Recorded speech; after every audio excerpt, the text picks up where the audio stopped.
बिस्मिल्लाहिर्रहमानिर्रहीम। अस्सलाम नाज़रीन, मैं हूं नजम अली ख़ान और एक ख़ुसूसी प्रोग्राम के साथ पाकिस्तान टेलीविज़न की स्क्रीन पर इस वक्त मैं मौजूद हूं मिंटो पार्क में। जी हां, आज 23 मार्च है और 23 मार्च 1940 की अगर बात की जाए तो आज 86 बरस के बाद हम पाकिस्तान के हवाले से बात करने के लिए यहाँ पर जमा हुए हैं। जी हाँ, वही पाकिस्तान जिसके हवाले से सर सैयद अहमद ख़ान ने हमें सबसे पहले राह दिखाई और बताया कि हम सब एक अलग कौम हैं, यानी कि हम मुसलमान हिंदुओं से अलग कौम हैं। और उसके बाद खुतबा अलाहाबाद आया जिसमें इलामा मोहम्मद इकबाल ने, जो कि हकीमुल उम्मत हैं, जो कि शायर मशरिक़ हैं, उन्होंने हमें एक राह दिखाई और एक सियासी तस्वर पेश किया कि किस तरह पंजाब शमाल मगरबी सरहदी सूबा यानी कि जो आज खैबर पख्तूनख्वा है, उसके साथ साथ सिंध और बलूचिस्तान पर किस तरह मुसलमानों की रियासतें कायम हो सकती हैं। ये तस्वर आगे बढ़ा और ख़ास तौर पर 1930 और 1937 के इंतखाबात की बात कर ली जाए और हिंदू अक्सरियत ने हमें बता दिया कि उनकी वजारतें हमारे साथ, हम मुसलमानों के साथ कितना बुरा सलूक कर सकती हैं। वैसा ही बुरा सलूक जैसा आज नरेंद्र मोदी की हुकूमत इंडिया में हम मुसलमानों के साथ कर रही है। ये वही तसलसल है। और फिर आ गया 23 मार्च 1940। 22 मार्च 1940 को जो इजलास ऑल इंडिया मुस्लिम लीग का यहाँ पर हुआ, कायदे आज़म मोहम्मद अली जिन्ना की सदारत में, उसमें एक लाइन ऑफ एक्शन तय कर दी गई, एक करारदाद मंजूर कर ली गई इसी मिंटो पार्क में। यहाँ मेरे पीछे मीनार पाकिस्तान उसी जगह पर मौजूद है जो गवाही दे रहा है कि यहाँ पर कायदे आज़म मोहम्मद अली जिन्ना की क़यादत में हमने जिस अज़म का इजहार किया था, जिस सफ़र का आगाज़ किया था, जिस ख्वाब को देखा था, सिर्फ 7 बरस की कलील मुद्दत में हमने वो ख्वाब सच्चा करके दिखा दिया। मेरे कायद ने पूरी दुनिया का नक्शा तब्दील करके दिखा दिया और दुनिया की तारीख़ में रियासत तैयबा मदीना मुनव्वरा के बाद ला इलाहा इल्लल्लाह मोहम्मद रसूलुल्लाह सल्लल्लाहु अलैहि वसल्लम की बुनियाद पर, इस तसव्वुर की बुनियाद पर, इस कलमे की बुनियाद पर, इस नारे की बुनियाद पर एक इस्लामी रियासत मदीना मुनव्वरा के बाद दूसरी इस्लामी रियासत वजूद में आ गई। आज 86 वर्ष के बाद हम कहाँ पर खड़े हुए हैं, मुझे इस पर बात करनी है। मुझे उस जद्दोजहद पे बात करनी है जो हमारे आबाओ अजदाद ने की। मुझे उनकी जद्दोजहद पर फ़ख्र है। मुझे अपने बड़ों पर बात करनी है। उन्होंने आज हमें एक एटमी पाकिस्तान दिया हुआ है, वो एटमी पाकिस्तान जो दुनिया के सामने सर तान कर खड़ा हो सकता है, जिसकी तरफ कोई मैली नज़र से नहीं देख सकता और अगर कोई देखता है तो उसका खमियाजा भुगतता है। मैंने बात करनी है अपनी आने वाली नस्ल के हवाले से, अपनी यूथ के हवाले से, अपने कल के पाकिस्तान के हवाले से। ये आज योम तजदीद अहद है। हमने अहद करना है कि हमारे बुज़ुर्गों ने जो कुर्बानियाँ दी, हमारे बुज़ुर्गों ने जिस इस्तिकामत का मुज़ाहिरा किया, हम उस रवायत को ज़िंदा रख सकते हैं। हम भी कुर्बानी दे सकते हैं। हम भी इस वतन की मिट्टी के एक एक ज़र्रे की खातिर अपने लहू के कतरे बहा सकते हैं। हम खुदा की कसम गद्दार नहीं हैं। हम अपने वतन से मोहब्बत करने वाले हैं, हम इसकी तामीर करने वाले हैं। हम उनके मुखालिफ हैं जो इस पर तनकीद करते हैं, जो इसकी मुखालफत करते हैं। आइए अपने वतन की बात करते हैं, अपने माजी की बात करते हैं, अपने पुरखों की बात करते हैं, उनकी बात करते हैं जिन्होंने आज हमें आज़ादी दी हुई है। और उनकी बात करने के लिए मेरे साथ यहाँ पर जो, मैं एक मरतबा फिर बताता चलूँ कि मैं ग्रेटर इकबाल पार्क में मौजूद हूँ, मैं मिंटो पार्क में मौजूद हूँ। मैं उस जगह पर मौजूद हूँ जहाँ आज से 86 बरस पहले मुसलमानाने बरसगीर यहाँ पर जमा हुए थे, अहद किया था। आज हम वहीं पर हैं और मैं बहुत ही मशकूर हूँ। मेरे साथ यहाँ पर सलमान गनी साहब मौजूद हैं। आप सीनियर सहाफ़ी हैं, दानिश्वर हैं, वतन का दर्द रखते हैं। मैं आपका शुक्रिया अदा करता हूँ, आपने हमें यहाँ पर आज वक्त दिया। इसके साथ ही मैं प्रोफेसर डॉक्टर फलीहा ज़हरा काज़मी साहिबा का भी शुक्रगुजार हूँ, वो हमारे साथ मौजूद हैं। बहुत बहुत शुक्रिया डॉक्टर साहबा वक्त देने के लिए। मेरे साथ यहाँ पर ब्रिगेडियर बाबर अलाउद्दीन साहब मौजूद हैं। ब्रिगेडियर रिटायर्ड बाबर अलाउद्दीन साहब को अक्सर आप अपने प्रोग्रामों में, हमारे प्रोग्रामों में सुनते हैं, देखते हैं। ये मैं समझता हूँ कि पाकिस्तानियत की एक सच्ची जीती जागती तस्वीर है। बहुत बहुत शुक्रिया बाबर साहब। और इसके साथ ही हमारी बहन, हमारी दोस्त डॉक्टर लुबना ज़हीर भी यहाँ पर मौजूद हैं और मैं उनका भी शुक्रिया अदा करता हूँ कि वो भी हमें यहाँ पर ज्वाइन कर रही हैं। सलमान गनी साहब, सबसे पहले तो बात करेंगे कि इस जगह की, यहाँ पर जो इज्तिमा हुआ, यहाँ पर जो एक अज़म दिखाया गया और फिर 7 बरस की कलील मुद्दत में बरसगीर का नक्शा तब्दील कर दिया गया। ये हमारे बुजुर्ग थे, फ़ख्र करना चाहिए उन पे। जी बिल्कुल, फ़ख्र भी करना चाहिए और पूरी कौम को मुबारकबाद इस 86वीं यौम पाकिस्तान के हवाले से। और देखें नजम, एक क्रेडिबल लीडरशिप थी और रेजोल्यूशन जिसने पेश की थी वो शेर बंगाल थे, मौलवी फजल हक। और कोई सिंधी नहीं था, कोई पठान नहीं था, कोई पख्तून नहीं था, उस जज्बे और बलबले का इजहार था जिसका आपने इब्तदाइये में ज़िक्र किया। देखिए बात यह कि जब आपका मैसेज क्लियर हो और आपके पास एक क्रेडिबल लीडरशिप हो तो फिर फ़तह मुबीन मिलती है। तो मैं समझता हूँ कि पाकिस्तान, इसका ख्वाब हज़रत इकबाल ने देखा था और हज़रत कायद-ए-आज़म को इस मिशन की तकमील के लिए ख़ुद इकबाल ने बुलाया था। और इकबाल को पता था कि ये लीडरशिप वो है जो उनके ख्वाब को एक हकीकत का रंग देगी। मैं समझता हूँ कि आपने अपने इब्तदाइये में बहुत सारी चीज़ें क्लियर की हैं, जहाँ पर तहरीक पाकिस्तान के जोश और जज्बे की बात की है, वहाँ आज के पाकिस्तान का भी आपने ज़िक्र किया है। इसलिए कि आज का पाकिस्तान एक बावकार और पुरअज़म पाकिस्तान है कि हमने वो पाकिस्तान बनाना है जिसका ख्वाब हज़रत इकबाल ने देखा था और जिसे पाया तकमील तक हज़रत कायद-ए-आज़म ने पहुँचाया था। वो पाकिस्तान जो मशअल राह बनना था, वो हम पाकिस्तान कैसे बन सकते हैं? मेरा ख़्याल हमारे पास लीडरशिप मौजूद है, कुदरती वसाइल से माला माल पाकिस्तान है। मैं वो जर्नलिस्ट हूँ जो कहता हूँ कि जी जो हमारी नई नस्ल है उसने 6 सितंबर 1965 नहीं देखा था, लेकिन उन्होंने 10 मई 2025 देख लिया और उन्होंने देख लिया कि किस तरह पाकिस्तान और पाकिस्तान की अफवाज ने अपने से 6 गुना बड़े दुश्मन को दिन के अंदर तारे दिखाए, उसको धूल चटाई। मेरा ख्याल है बुनियादी चीज़ है कि हमें अपने पाँव पे खड़े होना है। जब तक हम मुआशी हवाले से अपने पाँव पे खड़े नहीं होंगे, हम इकबाल के और हज़रत कायद-ए-आज़म की अदालत में सुरखरू नहीं हो सकते। मैं समझता हूँ आज यकसुई है पाकिस्तान के अंदर, इस्लामाबाद के अंदर, पिंडी के अंदर, कराची से लेकर खैबर तक, कि हमने आगे की तरफ बढ़ना है और हमें अपनी मंजिल नज़र आ रही है। आप एक बात अपने प्रोग्राम से भी उठा रहे हैं, यहाँ भी उठा रहे हैं। देखें बात यह कि इकबाल को नौजवानों का शायर किस लिए कहा जाता है कि इकबाल जब शाहीन की बात करते हैं तो वो नौजवानों का, दुनिया की सियासी तारीख उठा के देख लें कि हमेशा नौजवान अपनी कौम और मुल्क को बामे तरक्की पे लेके जाते हैं। मैं समझता हूँ कोई मायूसी वाली कैफियत नहीं। पाकिस्तान की नौजवान नस्ल ने 10 मई को देख लिया है कि एक खुशहाल बावकार पाकिस्तान है और इंशाल्लाह तब पाकिस्तान के पास ऐसी लीडरशिप मौजूद है कि हम आगे की तरफ जाएंगे। पाकिस्तान बन सकते हैं तो मेरा ख्याल है मुआशी वाले से भी हम खुद निसारी की मंजिल पर पहुंचे। लेकिन आज साजिश हो रही है, कौन कर रहा है उन्हें पता। ये दहशतगर्दी कौन कर रहा है? इंडिया करवा रहा है। करवा क्यों रहा है? मैं इस पे बात करूंगा। मैं इस पे सलमान साहब, बड़ी लंबी बात है, बात यहाँ पे खत्म नहीं होनी, बल्कि बात यहाँ से शुरू होगी कि नरेंद्र मोदी का हिंदुस्तान आज भी वही है। जब वो मतरूका वक़्फ़ इमलाक का बिल लेकर आते हैं, आज भी वो नफसियाती कैफियत से दो चार है, आज भी वो नफसियाती कैफियत से दो चार है। श्रीनगर करते हैं वो आज भी वही हैं, आज वो हम पर हमला करते हैं वो आज भी वही हैं। लेकिन बड़ी माइंडसेट है, बड़ी बात होती है। नजरिया पाकिस्तान की बात की अभी सलमान गनी साहब ने, और इंदिरा गांधी ने कहा था 1971 के बाद कि उसने नजरिया पाकिस्तान को खलीज बंगाल में गर्क कर दिया। आज हम उसको पैगाम दे सकते हैं कि इंदिरा गांधी अपनी कब्र में उठकर देख लो, ये नजरिया पाकिस्तान जिंदा है। मेरा आज तुम मशरकी पाकिस्तान को बांग्लादेश कहते हो, उस बंगाल से वहाँ का नौजवान आज भी जिंदाबाद पाकिस्तान का नारा लगा रहा है। वो पाकिस्तान से मोहब्बत का इजहार कर रहा है, वो इंडिया को पहचान गया है। नजरिया पाकिस्तान तो जिंदा है। बिल्कुल ऐसा ही आप दुरुस्त फरमा रहे हैं। देखें, जो जब पाकिस्तान बन रहा था और जो हालात उस वक्त थे, उस वक्त बहुत सारी साजिशें यकीनन हो रही थी और उस वक्त ये ख्याल था हमारे हिंदू जो लोग थे या जो लीडरशिप थी दरअसल, या ब्रिटिश जो थे, उनका ख्याल ये था कि ये मुल्क कभी भी नहीं चल पाएगा।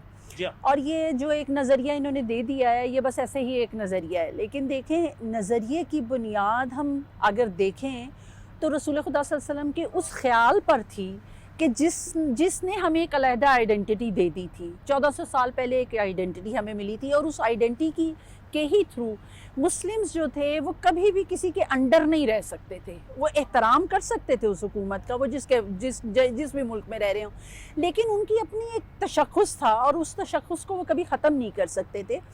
हिंदुस्तान के मुसलमानों ने भी समेत कायद-ए-आज़म के इब्तिदा में ये कोशिश की कि सब लोग मिल कर रहें, लेकिन जो हालात और वाक़यात थे हिंदुस्तान के, उसने साबित किया कि कभी भी मुसलमान नहीं रह पाएंगे वहाँ पर।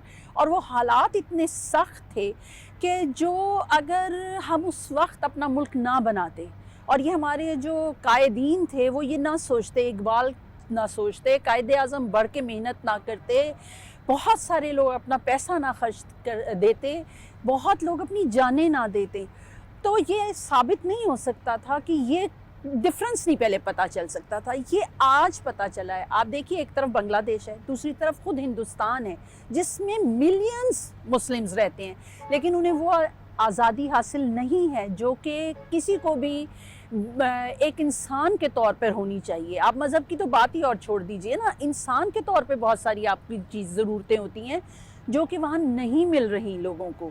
तो ये जो आपने फरमाया ना, ये जो हमारा नज़रिया था और जो लोगों ने समझा कि शायद हमने डबो दिया है, वो डबोया नहीं गया। अभी हमने इस पिछले ही साल में जो बांग्लादेश में तब्दीली देखी है, और मैं आपको बताऊं, हम जब इंटरनेशनली ट्रैवल करते हैं, कॉन्फ्रेंसेस पे जाते हैं, तो बहुत सारे बंगालियों से हमारी मुलाकात होती थी, तो वो हमेशा जिस मोहब्बत से पेश आते थे और उनका जितना दिल यहाँ आने के लिए तड़पता था ना, वो बहुत एक इंटरेस्टिंग थी हमारे लिए बात। डॉक्टर साहब, इंडिया ने इतनी बड़ी हमाकत की कि पहले एक पाकिस्तान था, अब उसने अपने दोनों सिरों के ऊपर दो पाकिस्तान बनाकर खड़े कर दिए हैं, और ये इंशाल्लाह ताला जो है, ये पाकिस्तान जो है ये तो कायम रहने के लिए बना है। लेकिन थोड़ी सी अगर बरगीर साहब ये बात की जाए कि जिस तरह जद्दोजहद की गई, जिस तरह सिर्फ 7 बरस की कलील मुद्दत के अंदर बरसीर का नक्शा तब्दील कर दिया गया, एक नई सल्तनत, एक नई हुकूमत, एक नई रियासत कायम करके दिखा दी गई, ये तो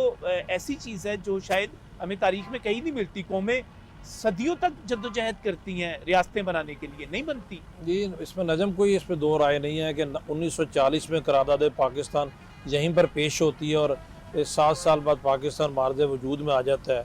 इतनी कलील मुद्दत में एक अनहोनी को आपने होनी कर दिया। वो जो लीडरशिप थी उनकी उस लीडरशिप जैसी लीडरशिप हिस्ट्री में तलाश करते रहे, बहुत कम आपको मिलेगी, बिकॉज कमिटमेंट थी लोगों की उनके साथ और उनकी दयानतदारी थी, उनका खलूस था। आज देखें विजन था सर, विजन के अलावा आप देखें इतनी एथनिक वहाँ पर मल्टीप्लिसिटी थी, इतनी मुख्तलिफ ज़बानें बोलने वाले लोग थे, मुख्तलिफ रीजन थे, इतना बड़ा बर सगीर एक बहुत बड़ा रीजन था। और 37 में जो इंतखाबात हुए, उन इंतखाबात का रिज़ल्ट देखें, मायूस कुन था। जब 9 साल के बाद 46 में इंतखाबात हुए तो हर चीज़ काये पलट गई, उससे राह हमवार हो गई। लोगों की जो कुर्बानियाँ, लोगों ने जिस कमिटमेंट से तरीके पाकिस्तान में हिस्सा लिया, आप ठीक कह रहे हैं, अगर आप हिस्ट्री में देखें तो बहुत कम मिसालें आपको मिलती हैं। और एक काफ़ी हद तक पुरअमन जद्दोजहद, किसी ने हथियार नहीं उठाया, किसी ने कोई तशद्दुद की तरफ नहीं गया। हाँ, उनको तशद्दुद का निशाना बनाया गया। बाबर साहब, ये तो हिंदू अक्सरियत ने जब हिजरत के मौके ऊपर जो हमले शुरू किए, कायदे आज़म तो ऐसा नहीं चाहते थे, उनका वो तो चाहते थे कि हम एक ऐसा मुल्क बना लें, हम वहाँ पे तजर्बा का बना लें, आप वहाँ पे रहें। बल्कि वो एक तो उनका कौल उनसे मंसूब है कि वो चाहते थे कि वो जब छुट्टियाँ हों तो वो इंडिया जाके छुट्टियाँ गुजारे। वो तो एक बदरदी स्टेट के तौर पे कायदे आज़म जो थे एक वक्त में कांग्रेस के मेंबर थे, जी हाँ। उनके यहाँ इंतहा पसंदी तो थी नहीं, वो कानून और आइन की हुक्मरानी पे यकीन रखते थे। मैं समझता हूँ कि कायदे आज़म कभी जेल नहीं गए थे, एक जी हाँ। रोशन ख्याल थे, एक ऐसा पाकिस्तान बनाना चाहते थे जिसमें अक़लीतों का तहफ़्फ़ुज़ भी हासिल हो और वो पाकिस्तान आइडियल हो दुनिया के लिए। मैं इसी यानी कि हमने सरासर सियासी जद्दोजहद थी ये। कायदे आज़म की सरासर सियासी जद्दोजहद थी, एक मिसाल है, एक रोशन मिसाल है, न सिर्फ आज की दुनिया के लिए बल्कि आइंदा आने वाली नस्लों के लिए भी, कि किस तरीके से उन्होंने उस माहौल में, हिंदुओं की नफ़रत के माहौल में, अंग्रेज़ों के जितनी वो ज़्यादतियाँ कर सकते थे उन्होंने की। गठजोड़ था ना बेसिकली हिंदुओं का और अंग्रेज़ों का, उस गठजोड़ में पाकिस्तान का क़याम जो उसमें हुआ और जिस तरीके से जिस माहौल में पाकिस्तान बना, कायदे आज़म की लीडरशिप तो मशअल राह है आजकल की यूथ के लिए, आजकल के नौजवानों के लिए, क्योंकि वो उनको पता था कि अगर हम इन चीज़ों में पड़ गए, अगर हम इन बातों में पड़ गए तो हिंदू तो कभी भी नहीं चाहेंगे, वो तो मुसलमानों को लेबल वैसे करते थे। तो जिस तरीके से वो जद्दोजहद को लेके आगे चले और नज़रिया पाकिस्तान के तहत उस माहौल में पाकिस्तान 7 साल के अरसे में दुनिया के नक्शे पे वजूद में आ गया, तभी तो कहते हैं ना कायदे आज़म ने वो कर दिखाया जो कि कोई सोच भी नहीं सकता था। उन्होंने एक इम्पॉसिबिलिटी को पॉसिबिलिटी बना के दुनिया के सामने पेश किया, और जितने भी उनके रफ़ाक़ाए कार थे जिन्होंने उनके साथ जद्दोजहद की, और उनकी फॉलोइंग देखें, इतनी ब्लाइंड फॉलोइंग थी कि अमूमन अंग्रेज़ी में तकरीर करते थे और लोग कहते थे जो भी कह रहे हैं ठीक कह रहे होंगे। अब्दुल कलाम आज़ाद जैसे मुदब्बिर और मुफस्सिर वो गलत साबित हो गए, कायदे आज़म दुरुस्त साबित हुए? कायद आज़म दुरुस्त साबित हुए अपने किरदार से। जी हाँ। कायद आज़म जैसी शख्सियत तमाम हवालों से, उनकी शख्सियत को तो आज के नौजवानों को इतनी डिटेल में देखना और पढ़ना चाहिए कि आज के इस माहौल में भी वो उतने ही एप्लीकेबल है जितने आज से 86 साल पहले या आज से 80 साल पहले थे। आज जितनी आज ज़रूरत है नज़रिया पाकिस्तान का प्रचार करने की इस नौजवान नस्ल को, क्योंकि आगे जाके आपके प्रोग्राम में जैसे आपने कहा मज़ीद इस पर बात हो सकती है कि कितने चैलेंजेस आज की यूथ को और कितना ज़रूरी है कि नज़रिया पाकिस्तान इनके दिलो दिमाग में हर वक्त इंड्यूस किया जाए पाकिस्तान के हवाले से। खुद ही का तसव्वुर देख ले, खुद साहब ये ईरान के अंदर जो हुआ है, ईरानी कौम में आज़ादी की तहरीक पैदा करने, ये खामनाई साहब 2 बुक्स लिख चुके हैं। वो इकबालियात के साथ उन्होंने मुंसलिक किया हुआ था। इकबाल का पैगाम हवाले देते थे, खुद मुख्तारी का हवाले देते थे, तकरीरों में हवाले देते थे उन्होंने। मैंने खुद उनकी एक स्पीच सुनी है। यही बात, क्योंकि मैं अभी देख रहा था कि अगर डॉक्टर फलिया साहबा की बात की जाए, डॉक्टर लुबना की बात की जाए, यूथ से बहुत ज़्यादा इंटरेक्ट, क्योंकि उस्ताद का दर्जा है, बहुत बड़ा दर्जा है। हमें अपनी यूथ को बताने की ज़रूरत है कि हम इन पुरखों की औलाद हैं, इन काबिल फ़ख्र इस्लाफ के हम यहाँ पर वारिस बैठे हुए हैं। मायूसी फैलाते हैं डॉक्टर साहब कुछ लोग। बिल्कुल ठीक, बहुत शुक्रिया नजम साहब। एक तो आपको और पीटीवी को मुबारकबाद कि 23 मार्च को हम यहाँ बैठ के मना रहे हैं और सेलिब्रेट कर रहे हैं। देखें, जैसे कि सलमान साहब ने फरमाया, ब्रिगेडियर साहब ने फरमाया, ये बहुत बड़े दिन हैं, इनको सेलिब्रेट करना चाहिए। और अल्लामा इकबाल, कायद आज़म सर सैयद को हमें याद रखना चाहिए और जेन्युइनली ये हमारे हीरो हैं। आपने फरमाया कि बहुत ज़्यादा नेगेटिविटी है और यूथ को भी गुमराह किया जा रहा है। अभी मैं एक छोटी सी बात बताऊं कि ईरान में जो चीज़ें चल रही हैं, क्या वो हमारे लिए सबक नहीं है कि ईरान में हो क्या रहा है और हम एटमी कुव्वत है अल्लाह के फजल से, और हमारे पास एक ताकतवर आर्मी मौजूद है और हम बड़े महफूज पाकिस्तान में रह रहे हैं। जब पूरी दुनिया अंडर अटैक थी तो लोग कह रहे थे कि हमने जिस जगह पर जाना है वो पाकिस्तान है और वो महफूज है। बिल्कुल ऐसा पाकिस्तान महफूज है। मेरी गुजारिश ये है कि ये जो मायूसी फैलाने वाले लोग हैं, इनको हमें जवाब देना चाहिए। और अब आप ये देखिए कि हम एटमी कुव्वत हैं अल्लाह के फजल से। मैं अभी पिछले 28 मई को टर्की में थी। अच्छा, वहाँ पे हमें बहुत इज्जत दी जाती है कि अच्छा पाकिस्तान से आए हैं, पाकिस्तान जो एटमी कुव्वत है। आप यकीन करें, यहाँ पे हमारी हुकूमत वो यौम तकबीर मना रही थी और यहाँ पे मैं सोशल मीडिया देख रही थी, ब्रिगेडियर साहब कुछ नाम नेहाद हमारे दानिश्वर लिख रहे थे, छोड़ भी दे अब ये हुकूमत मुस्लिम लीग नून की यौम तकबीर को मनाना, इन्होंने क्या तीर मार दिया है। और मैं देख रही थी कि हम कैसी बातें कर रहे हैं, यानी हम अपनी चीज़ों पे फ़ख्र महसूस नहीं करते। क्यों? क्योंकि शायद किसी का कोई पॉलिटिकल डिफरेंस है। एटमी कुव्वत होना छोटी बात है, महफूज पाकिस्तान होना छोटी बात है। हमारे कुछ लोग सियासी अपने बाइसिस की वजह से कहने लगे किसी महफिल में कि यार अब इस जंग को हमने जीत लिया, अब इस किस्से को छोड़ ही दें। मैंने कहा जी, हम एक क्रिकेट मैच हार जाते हैं ना इंडिया से, हमारी नाक कट जाती है, हमारी गर्दन कटने वाली हो जाती है, हमारे घरों में लोग टेलीविजन तोड़ देते हैं। ये एक जंग थी, ये हमने जीती है अल्लाह के फजल से। तो आप बिल्कुल ठीक कह रहे हैं, ये मायूसी हमारे नौजवानों में फैलाई जा रही है। लेकिन नौजवानों ने बड़ी जबरदस्त बात की, उन्होंने कहा कि 1965 तो हम में से बहुत सारों में नहीं देखा, नहीं समझा उसको, लेकिन 10 मई तो हमने देखा है। और सिर्फ 4 घंटों के अंदर सुबह फजर के बाद जो है ऑपरेशन शुरू होता है बनियानुल मरसूस, और चंद घंटों के बाद इंडिया जो है वो सीज फायर के लिए दरख्वास्तें करना शुरू कर देता है। वो जो बड़के लगा रहे थे बड़ी बड़ी, वो सारे के सारे जो है रह जाते हैं। ब्रिगेडियर साहब तो इस पे एक्सपर्ट है, मेरे प्रोग्रामों में आते भी रहते हैं, इस पर बात भी करते हैं। लेकिन सलमान साहब, एक इसमें और एंगल है, वो मैं ये कहना चाह रहा हूँ कि जब हम आज के इंडिया की तरफ देखते हैं, मैं वहाँ के जो वक़्फ़ इमलाक का बिल देखता हूँ, वहाँ पर मुसलमानों की जायदादों पे, मुसलमानों के मदरसों पे, इवन कब्रिस्तानों पर जो छीना जा रहा है, वहाँ पर मस्जिदों को छीना जा रहा है। मैं वहाँ पर सकूत कश्मीर देखता हूँ, जब उन्होंने सकूत श्रीनगर किया 5 अगस्त 2019 को देखता हूँ। मैं वहाँ पर देखता हूँ कि समझौता एक्सप्रेस के जो बदमाश हैं, तखरीबकार हैं, वो बरी होके फिर रहे हैं वहाँ पर। तो पता चलता है कि कायदे आज़म दुरुस्त थे, आज इंडिया आज भी वही है। लेकिन नजम, आपने और ब्रिगेडियर साहब ने जब एक कायदे आज़म की बात कर रहे हैं ना, एक ट्रिब्यूट पेश करना चाहिए। एक अंग्रेज़ मौरख था स्टेनले, उसने कहा था कि दुनिया में बहुत कम लोग हैं जिन्होंने जोग्राफिया तब्दील किया, उससे कम लोग हैं जिन्होंने तारीख़ तब्दील की, और इक्का दुक्का लोग हैं जिनकी लीडरशिप में कोई मुमलकत वजूद में आई। कायदे आज़म बहुत थे जिन्होंने तारीख़ भी बदल दी, जोग्राफिया भी बदल दिया, और उनकी लीडरशिप में एक मुमलकत खुदादाद पाकिस्तान वजूद में आई। आपने नरेंद्र मोदी और उसके हिंदुस्तान का जिक्र किया है। 2014 में वो बसकदार आए थे शाइनिंग इंडिया के नाम पे। क्या आज शाइनिंग इंडिया है? आज दुनिया भर के अंदर पहली बात तो जैसे लुबना साहिबा कह रही थी, एटमी ताकत, भाई दुनिया को पता चल गया कि पाकिस्तान नाकाबिले तस्खीर है, जी और जब लीडरशिप की आंखें खुली हों और कौम फौज के पीछे खड़ी हो तो फिर फतह मुबीन मिलती है। लेकिन मैं फिर उसी बात पे आऊँगा, देखिए बात है कि हमें एक बड़ी फतह मिली है। इस खित्ते के अंदर पाकिस्तान एक छोटा मुल्क है, लेकिन पाकिस्तान को एक बड़ा रोल मिला है। अब इस खित्ते में फैसले में बुनियादी किरदार पाकिस्तान का है, और पाकिस्तान की स्ट्रेटजी आप देखें, देखिए हमें कोई मायूस होने वाली ज़रूरत नहीं है। जिस तरह हम इकबाल पार्क में बैठे हैं, पीछे मीरार पाकिस्तान मौजूद है, मुझे तो बड़ा हौसला है। जिस तरह आप सामने बैठे हैं, पाकिस्तान का मुस्तकबिल बड़ा रोशन है, इसलिए कि फैसले अब पाकिस्तान ने करने हैं।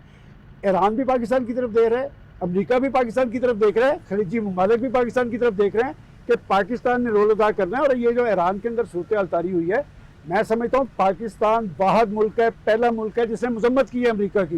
ये जुर्रत पाकिस्तान की लीडरशिप में मौजूद है, लेकिन बुनियादी बात वही है कि हमें पहले अपने पाँव पे खड़े होना है। एक और बड़ा जी। मुगालता पैदा किया जाता है गजा के हवाले से। वज़ीर आज़म पाकिस्तान बोर्ड ऑफ पीस में जाते हैं और वहाँ पर खड़े होकर कहते हैं कि हम एक आज़ाद फ़लस्तीनी रियासत चाहते हैं, हम 1967 से पहले की सरहदें चाहते हैं, हम अक़वाम मुत्तहिदा की करारदादों पर अमल चाहते हैं। बड़ी बात है, यानी कि आप उन लोगों के मुंह पर खड़े होकर अपना असूली मौक़िफ़ दे रहे हैं। यूएन के प्लेटफार्म पे नेतन्याहू सामने बैठा था, जब प्राइम मिनिस्टर ने उनका भयानक, मकरूह और शर्मनाक चेहरा दुनिया को दिखाया कि आप इनके लिए खड़े हैं। अभी तो गजा के बच्चों का इंतकाम कुदरत ने लेना है।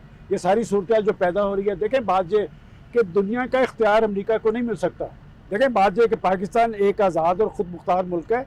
इस पाकिस्तान ने इकबाल और कायद आज़म का पाकिस्तान बनना है। भाई एटमी ताकत तो आप बन गए ना, वहाँ ताकत है ना आलम इस्लाम की। असल बात यह है कि पाकिस्तान के अंदर पोटेंशियल मौजूद है, पाकिस्तान ने आगे की तरफ जाना है, मुआशी ताकत बनना है। और आप जब बात कर रहे हैं ना कि दीगर ममालिक, मुझे याद पड़ता है कि सेंट्रल एशियन कंट्रीज़ के विजिट पे नवाज शरीफ साहब प्राइम मिनिस्टर थे, तो हर हुक्मरान वहाँ पर नवाज शरीफ साहब से एक इंडिविजुअल मुलाकात करता था।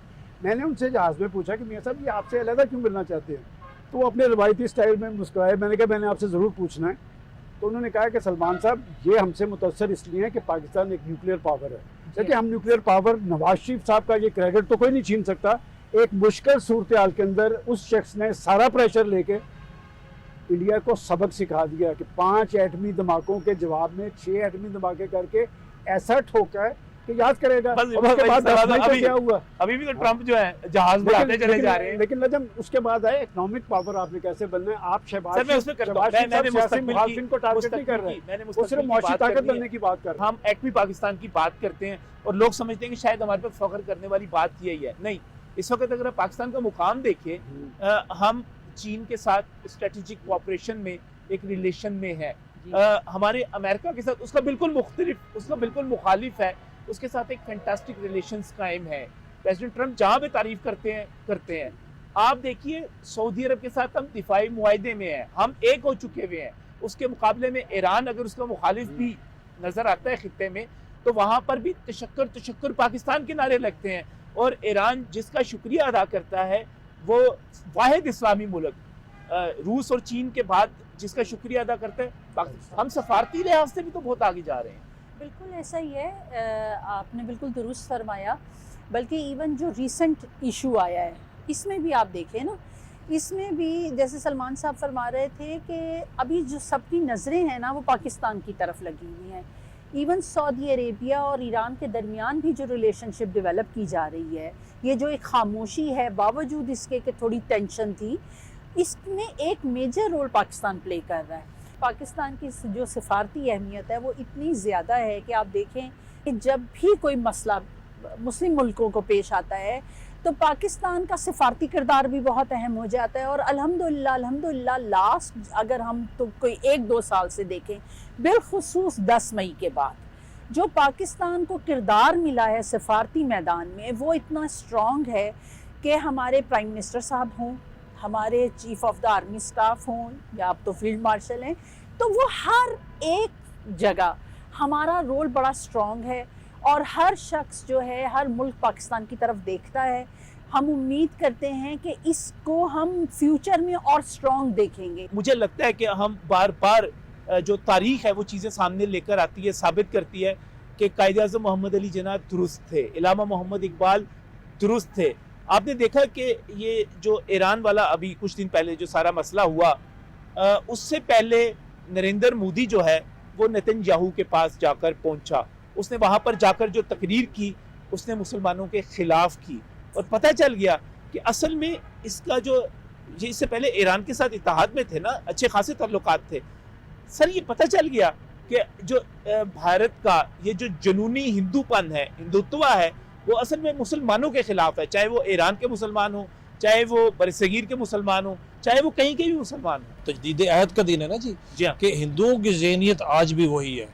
इससे आइडियल दिन ने कोई हो सकता है इन चीज़ों को रीइटरेट करने का। जो कायद-ए-आज़म कहते थे, जो हमारे तरीके पाकिस्तान के जितने भी उस रहनुमा कहते थे, बिल्कुल ठीक है। आज हिंदुस्तान में क्या हो रहा है? आपने बात की कि नेतन्याहू और नरेंद्र मोदी की जो बातचीत थी उसमें क्या, जब ये वहाँ पर एक दिन के लिए गया है तो वहाँ पर कोई इक़्तिसादी मुआहदे तो नहीं हुए, कोई MOUs तो साइन नहीं हुए। वहाँ पर जहाँ बात हुई है अफ़गानिस्तान की, और अफ़गानिस्तान की बात क्यों हुई है? पाकिस्तान की दुश्मनी में। जब नरेंद्र मोदी पिछले साल, आपको याद है, बिहार के इलेक्शन थे, अगर आपको याद हो, एक जलसे में तकरीर कर रहा था, तो उसने खुद नहीं कहा कि मैं बदले की आग में इस वक्त भी जल रहा हूँ। दुनिया की कहाँ पहुँच रही है, आप उसका विजन देखें कि वो कहता है बदले की आग में जल रहा हूँ।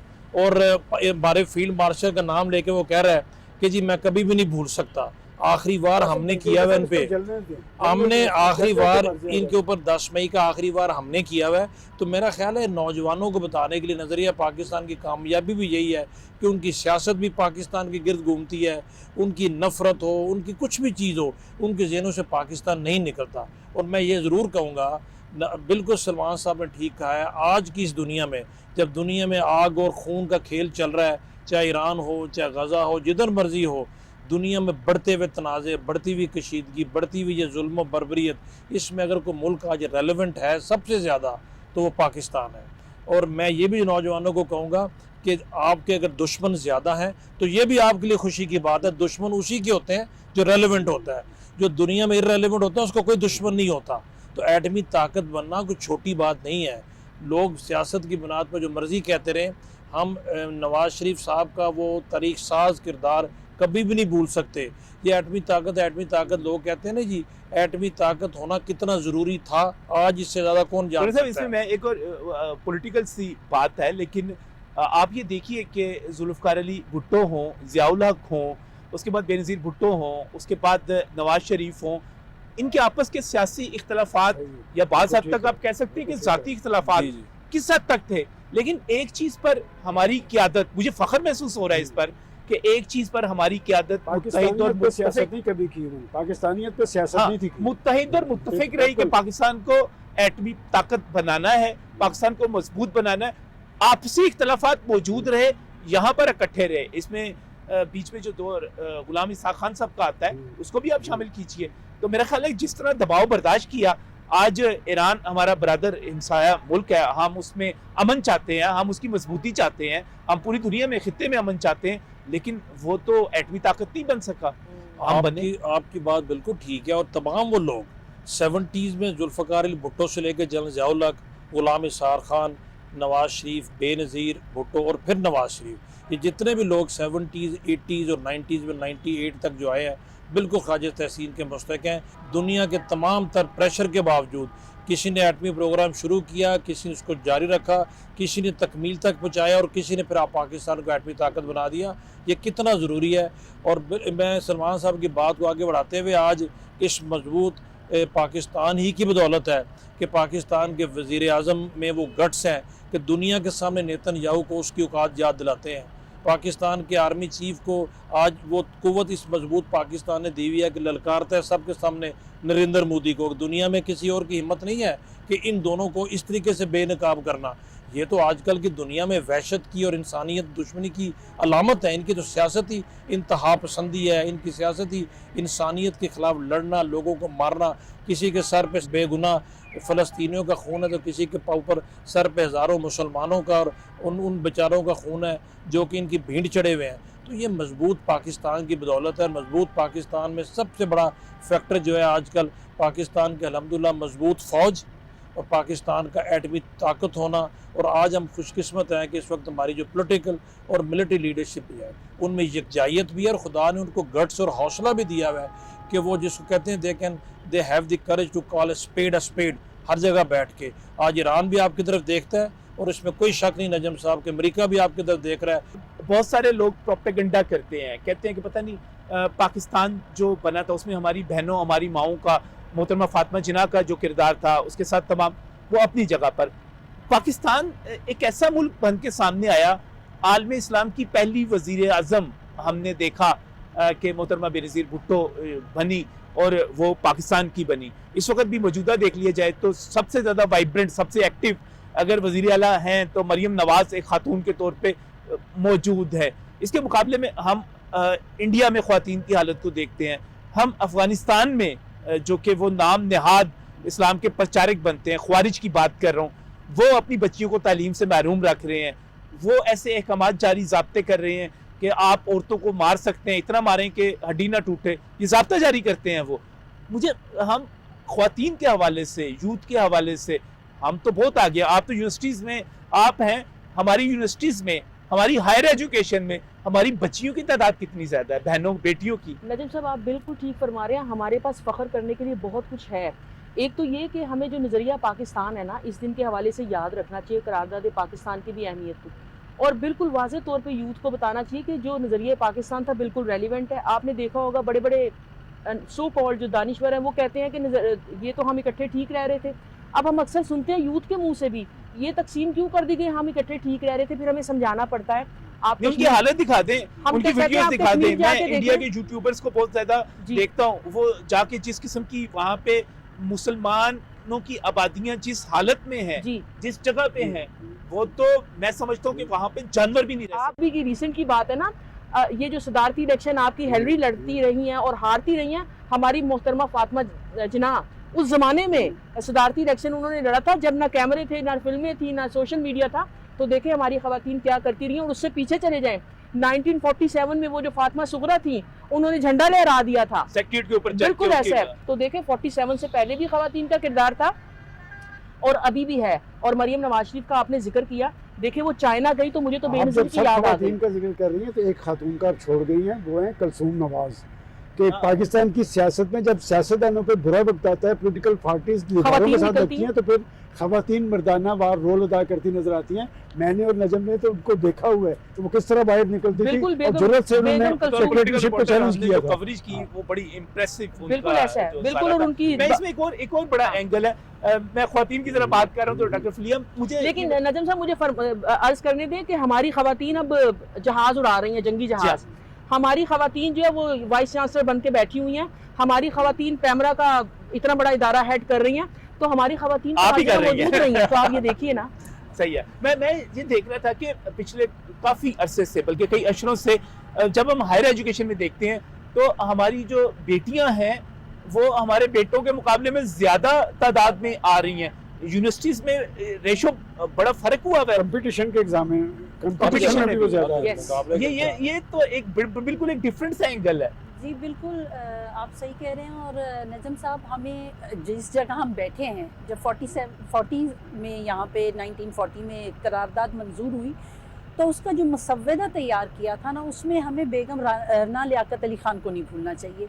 उन्होंने बड़ा रोल प्ले किया था जी। और उसके बाद पाकिस्तान की इकोनॉमी में उनका बड़ा रोल था। तो लुबनान सही फरमा रही थी कि पाकिस्तानी खवातीन पाकिस्तान बनने से पहले भी बहुत अहम थी। और इसकी एक वजह जो मैं ज़रूर कहूँगी कि वो तालीमात हैं जो हमारे रसूल खुदा सल्लल्लाहु अलैहि वसल्लम ने दी, और उन्होंने जो खवातीन को इज़्ज़त और मकाम दिया, अपनी बेटी को जो मकाम दिया, वो बता दिया कि औरत बहुत अहम होती है। और उसके बाद फिर हमारे सलमान साहब फरमा रहे थे कि बेगम कुलसूम नवाज़। अच्छा, अब ये भी देखिए कि ये सियासी किरदार भी इस्लाम ने ख़वातीन को दिखाया। जहाँ पे भी हम इस्लाम को मुश्किल पड़ी, ख़वातीन ही बाहर निकली। करबला के बाद आप देख लें, ख़त्म हो जाता सारा कुछ अगर जनाब ज़ैनब वो किरदार अदा ना करती। तो हर जगह हमें मजबूती से हमारी ख़वातीन खड़ी नज़र आई हैं, और इसमें हमारे रसूल खुदा सल्लल्लाहु अलैहि वसल्लम का रोल है, हमारे दीन का रोल है, जिसने ना सिर्फ मुस्लिम ख़वातीन को ये अहमियत दी बल्कि दीगर मज़ाहिब की ख़वातीन को भी बिला तशख़ीस ये कैरेक्टर दिया गया है। हाँ, जो इस्तेमाल करना चाहे वो कर सकता है। आपने जैसे कहा कि आज के दौर में हमारी जो ख़वातीन हैं वो ज़्यादा तादाद में, बिल्कुल ऐसा ही है। और इसकी एक वजह ये है कि पाकिस्तान में भी कभी भी ख़वातीन के ऊपर वो तशद्दुद नहीं किया गया। ऐसा हमारे, और इसमें हमारे मर्दों का किरदार है कि उन्होंने हमेशा अपनी माँओं, अपनी बहनों, अपनी बेटियों को वो अहमियत दी और वो किरदार की मजबूती दी कि वो कभी भी तालीम के मैदान में जो पीछे इक्का ना दुक्का हटे। वाकयात होते हैं, यकीनी तौर पे वो ना बिल्कुल। हमारी पहचान है, वो ना हमारी हर शिनाख्त है, माशरे ना में। हमारा समाजी जी। रवैया। और मैं समझता हूँ कि जिस तरह हमारे घरों में माओं को, बहनों को, बेटियों को इज्जत मिलती है, जी और जिस तरह, और एक हमारा तो एक अमूमी कॉन्सेप्ट है कि बापों को अपनी बेटियां ज्यादा प्यारी होती हैं। ये बिल्कुल, बार बार सुन्नत है। हुज़ूर अकरम सल्लल्लाहु अलैहि वसल्लम जब हज़रत फातिमा आती थी तो उठ के खड़े हो जी। जाया करते थे। चादर भी मैं अच्छा, सलमान साहब, आप इसमें ना बार-बार एक सब बात एक ही चीज़ और ऐड करूं कि ये देखें कि जो हमारे यहाँ आपने बेनज़ीर साहिबा की या मरियम नवाज़ की बात की, ये दोनों ख़वातीन थी, और इनके अलावा जितनी भी हमारी पॉलिटिकल ख़वातीन हैं वो किसी भी उससे ताल्लुक़ पॉलिटिकल रखती पार्टी से हैं। पार्टी से हो, आप ये देखें इनको भी यहाँ तक पहुँचाने में इनके वालदैन ने बहुत अहम किरदार स्ट्रगल अदा की, किया। स्ट्रगल की, स्ट्रगल जेलों में की, गई, खुद मारे गई। जुल्फ़िकार अली भुट्टो साहब को देख लें या आप नवाज शरीफ साहब को देख लें, ये दोनों बेटियां उस मकाम तक ना पहुंचती अगर इतने मजबूत किरदार के वालदैन अगर वालदैन जो, जी, अगर जो बिल्कुल। जिस तरह की बात की जा रही है, बाहर जो तसव्वुर है, अगर उसके मुताबिक पाकिस्तान होता तो ऐसा कभी भी ना होता। सलमान साहब का बड़ा एक पसंदीदा टॉपिक है, बार बार उसकी तरफ जाते हैं। वो कहते हैं कि पाकिस्तान एटमी कुव्वत बन चुका, अब पाकिस्तान ने माशी कुव्वत जो है बनना है, मुआशी एटमी धमाके के बाद जो है मुआशी धमाका करना है। सलमान साहब भी यहाँ पे, जिस तरह ब्रिगेडियर साहब भी कह रहे थे, लुबना भी कह रही थी, इस वक्त एक सिविल मिलिट्री रिलेशनशिप जो कायम है, और ख़ास तौर पे जब हम वज़ीर आज़म शहबाज शरीफ की बात करते हैं, फील्ड मार्शल आसिम मुनीर की बात करते हैं, उन्होंने एक बड़ा रोल प्ले किया। पाकिस्तान डिफ़ॉल्ट होने जा रहा था, IMF से माहिदा टूट चुका हुआ था, कहा जा रहा था कि हम तो सर्वाइव नहीं कर पाएंगे, उन्होंने कमाल करके दिखाया। आप तवक्को रखते हैं ना कि ये क़यादत आगे भी ले जा सकती देखिए, है? वो जो कहा जाता है ना, एक अकेला दो 2-11 तो 2-11 तो नज़र आ रहे हैं। आपने जो जिक्र किया कि मुआहदा टूट चुका था, नहीं, मुआहदा तोड़ा था। जी। हमारे एक प्राइम मिनिस्टर ने इसलिए मुआहदा तोड़ा था कि वो इक़्तिदार से उनके खिलाफ अदम इत्मीनाद हो रही थी और वो अपने इक़्तिदार की बका चाहते थे, चाहे उसका कितना खमियाजा पाकिस्तान को भुगतना पड़े। देखिए, शहबाज शरीफ साहब को जब से वो सियासत में आए, मैं उस वक्त से जानता हूँ कि वो शख्स, उसे आप किसी भी जगह पे कोई भी मनसब दें, वो अपने आप को जस्टिफाई करता है। जी। इस तरह नवाज शरीफ साहब की मैंने बात की कि एक भाई ने पाकिस्तान को एटमी ताकत बनाया और दूसरा मुआशी ताकत बनाने के लिए सरगर्म है। और पाकिस्तान के फील्ड मार्शल की जब आप बात करते हैं तो मुझे याद पड़ता है कि 10 मई से पहले जब हिंदुस्तान ने पाकिस्तान पर जारियत मुसल्लत की, तो मैं उस वक्त अपने प्रोग्राम में कहता था कि जिस शख्स के दिल में ईमान, सीने में कुरान और तरजीह पाकिस्तान हो, और वो भी आपसे कुरान, तो उसी तरह बच के रहना। इसलिए कि पसरूर सेक्टर पे जब उसने टैंक पे खड़े होकर नारा तकबीर लगाया था तो इतना मैसेज उनके लिए बहुत था। और फिर हजूर अकरम सल्लल्लाहु अलैहि वसल्लम की सुन्नत के ऐन मुताबिक 10 मई की सुबह को, देखिए मुझे वो लम्हात कभी नहीं भूलेंगे कि 9 मई की रात को अमेरिका का वाइस प्रेसिडेंट JD वैंस कह रहा था कि हम तो इसमें गैर जानिबदार हैं, हम इस तसादम में नहीं पढ़ना चाहते। उनका ख्याल था कि पाकिस्तान को फेंटी लगेगी और पाकिस्तान का दौड़ता हुआ हमारे पास आएगा। उस शर में से पाकिस्तान के लिए खैर निकली है। जी हाँ। और देखें, जब हमारी फ़ज़ाइया को वाशिंगटन पोस्ट कहता है कि ये आसमान की मलक है, तो उस आसमान से ऊपर भी एक ताकत बैठी थी, वो भी पाकिस्तान पे हाथ रखे हुए थी। मैं समझता हूँ पाकिस्तान सरफू है। नजम, मुझे पूरा यकीन है, मैं मायूस होने वाला आदमी नहीं हूँ। पोटेंशियल भी मौजूद है पाकिस्तान के अंदर। आप देखें कि आपके पास कितने मौसम हैं, कुदरती वसाइल से माला माल हैं, अरबों खरबों की आपके पास मादनियात हैं, दुनिया आपकी तरफ देख रही है, सिर्फ रुख मुतय्यन की ज़रूरत है। लेकिन एक बात मैं कहूँगा कि साजिश अभी हो रही है, ये जो दहशत गर्दी है ना, ये दहशत गर्दी हिंदुस्तान ने वाया अफगानिस्तान मुसल्लत किया है, और वो अफगानिस्तान जिसके लिए हमारी कुर्बानियों की 40 साल तारीख है। भाई, हम पे तो सारे अजाब आपकी वजह से टूटे। ये ट्रंप साहब जब पहले बस इक़्तिदार आए थे, अगर आपको याद हो कि उसकी 2 प्रेस कॉन्फ्रेंस बड़ी इंपॉर्टेंट थी। अफगानिस्तान इशू उनकी बड़ी कमज़ोरी है, वो पाकिस्तान को मुर्द इल्ज़ाम ठहराते थे, वो अपनी जो सिक्योरिटी पॉलिसी में पाकिस्तान को मुर्द इल्ज़ाम ठहराते थे। पाकिस्तान ने तो कुर्बानियों की तारीख रकम की है, लेकिन वो कहते हैं ना कि नेचर जो है वो नहीं बदली जाती।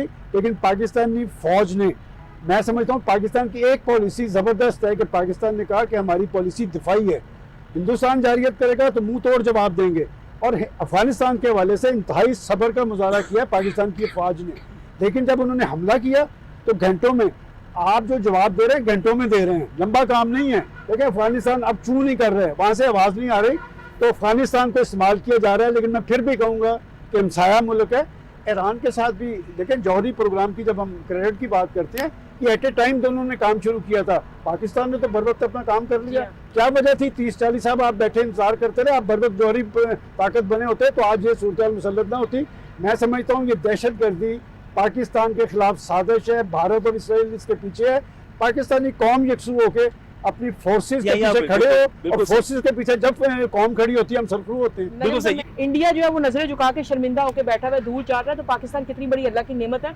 अल्लाह का वो शुक्र है, जो फखर डिजिटल इस पे फखर दहशतगर्दी कह रहे हैं ना, फखर हमें करना ये चाहिए। इंप्रेशन इस खत्म पे करना चाहिए मायूसी वाला अपनी यूथ में, जो सोशल मीडिया के जरिए फैलाया जा रहा है। पाकिस्तान में है क्या, पाकिस्तान ने हमें दिया क्या, पाकिस्तान जा किस तरफ रहा है, पाकिस्तान चले जाए वोट होने वाला पाकिस्तान है। से, तो इतनी मुझे मर्जी लगता है चले कि ये जाए भी यहाँ पे दहशतगर्दी जो है ना, इस पे भी काबू पाना चाहिए। बिल्कुल नहीं, ये दो चैलेंजेस अभी सलमान गनी साहब ने ब्रिगेडियर साहब दो चैलेंजेस बयान किए। एक दहशतगर्दी का चैलेंज है, बहुत बड़ा चैलेंज है। दूसरा चैलेंज जो है मैं उन्हीं की बात से लूँगा कि इस वक्त जो सिविल मिलिट्री रिलेशनशिप है वो बेहतरीन है, और माजी में भी ये हुआ कि जब आपस में कोऑर्डिनेशन सियासी कुव्वत की और फौजी कुव्वत की रहती है तो पाकिस्तान बहुत तेज़ी के साथ आगे बढ़ता है। अगर साजिशें ना हो, आपस में इख्तलाफात ना पैदा किए जाएँ। इन दोनों हवालों से बयान फरमाइएगा पाकिस्तान में सिविल मिलिट्री रिलेशनशिप की अहमियत, और फिर उसके साथ आगे बढ़ते हुए ये जो दहशतगर्दी का अफरीत है, ये जो बड़ा चैलेंज है हमें, इसका कैसे अब मुकाबला करें? जहाँ तक सिविल मिलिट्री रिलेशनशिप का ताल्लुक है, आजकल तो आइडियल है। पाकिस्तान एक सिक्योरिटी स्टेट है, यहाँ पर हमेशा से फौज का एक किरदार रहा है, इसको पॉजिटिवली देखना चाहिए।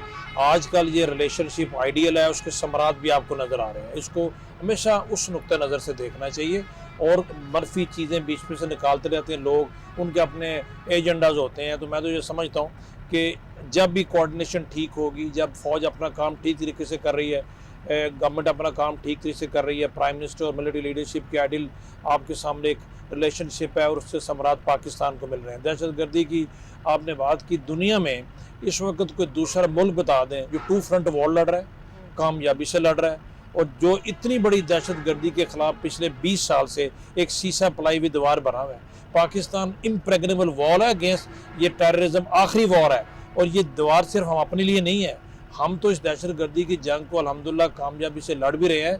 ये दुनिया के लिए दीवार है, अगर ये दीवार खुदा ना खासा इसमें शगाफ पड़ा, जो कभी नहीं पड़ सकता, तो ये दहशतगर्दी दुनिया को ले डूबेगी। कोई मुल्क दुनिया का इस दहशतगर्दी के खिलाफ ऐसे नहीं लड़ा। बड़ी कोई अहम साल मुद्दे बाद की भाग बात गया, करें, कोई 10 साल बाद भाग गया, कोई 5 साल बाद भाग गया। और हमें देखें आज दुनिया में अमेरिका और इसराइल जिस किस्म के ट्रेंड सेट कर रहे हैं ना जी, ये कैपेबिलिटी हमारे अंदर भी है। हम अफगानिस्तान की ये जो जंग है, इसको हम भी दिनों में ख़त्म कर सकते हैं, हमारी एयरफोर्स भी इनको उसी तरीके से पल्वराइज कर सकती है, लेकिन हमने नहीं किया।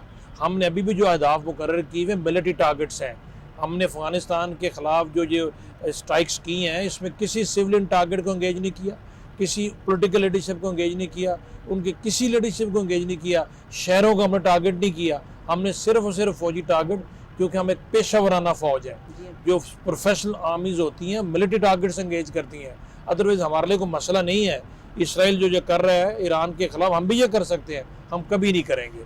दहशतगर्दी के ख़िलाफ़ ये जंग अल्हम्दुलिल्लाह दुनिया के लिए हम लड़ रहे हैं, कामयाबी के लिए लड़ रहे हैं। आपको बताता चलूँ, ये पाकिस्तानी फ़ौज के दहशतगर्दी के खिलाफ नजम जो ऑपरेशन हैं, ये जितने ममालिक आज बातें करते हैं, इन हमारे ऑपरेशन को अपनी मिलिट्री कैटेगरी में केस स्टडीज़ के तौर पे पढ़ाते हैं, एक नई नाम हमारा नहीं लेते। एक इसमें नई चीज़ आई है, देखें दुनिया की आप अस्करी तारीख उठा के देखें, कभी देखें जवान तो शहीद होते हैं, जवान टारगेट होते हैं, पहली दफ़ा पाकिस्तान की फौज के अफसरान शहीद हो रहे हैं। और उसमें मैं बताता चलूं, दिल्ली का एक कर्नल देखें कि वहाँ पर फायरिंग हो रही थी, वो अपने जवानों के आगे आके खड़ा हुआ, जवानों के आगे आके खड़ा हुआ, सीने पे से गोली खाई। मैं सलमान साहब की बात को आगे बढ़ाऊं, ये कहते हैं officers to men ratio. Pakistan फौज की कुर्बानियों में ऑफिसर्स टू मेन रेशो दुनिया में सबसे ज्यादा है, इसलिए दुनिया के किसी और फौज में नहीं है। एक को शहीद करते हैं, 50 तैयार होने के तैयार होते हैं।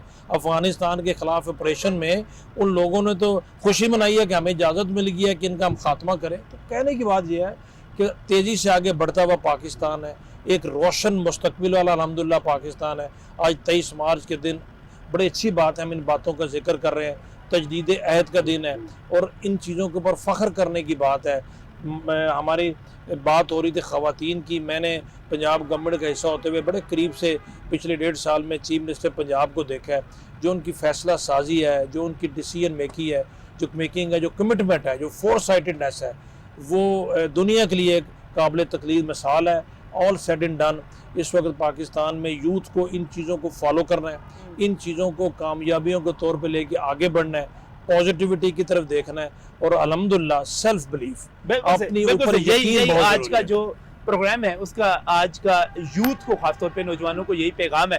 मैंने शुक्रिया सर, भी मैं अदा आपको करना एक- है एक ब्रिगेडियर चीज़, रिटायर्ड बाबर जी। बिल्कुल आप मैं जाते जाते ऐड कर दूं, वो ये कि ये जो हमारे यहाँ जनरल बात होती है ना कि हमारी यूथ बहुत ही डिसअपॉइंटेड है, तो मैंने being a professor of university मैंने वैसे ऐसा देखा नहीं।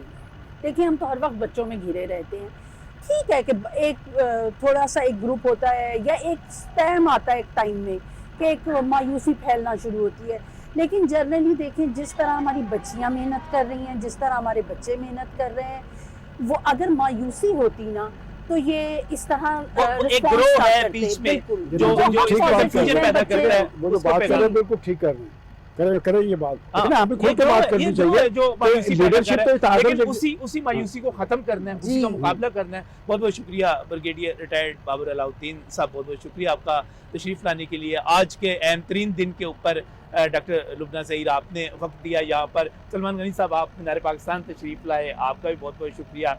डॉक्टर फलीहा आपका भी मैं शुक्रगुजार हूँ, आप यहाँ पर आए। नाज़रीन, मैं ख़ासतौर पे प्रोग्राम के आखिर में अपनी यूथ को ये जो तमाम गुफ्तगू यहाँ पर हुई उसके हवाले से कहना चाहता हूँ कि अपने आप पे फ़ख्र करें, एहसास कमतरी का शिकार मत हो। ये जो लोग हैं ना जो आपको बताते हैं कि पाकिस्तान ने आपको कुछ नहीं दिया, मैं आपको बताना चाहता हूँ कि आप कायदे आज़म मोहम्मद अली जिन्ना की औलाद से हैं।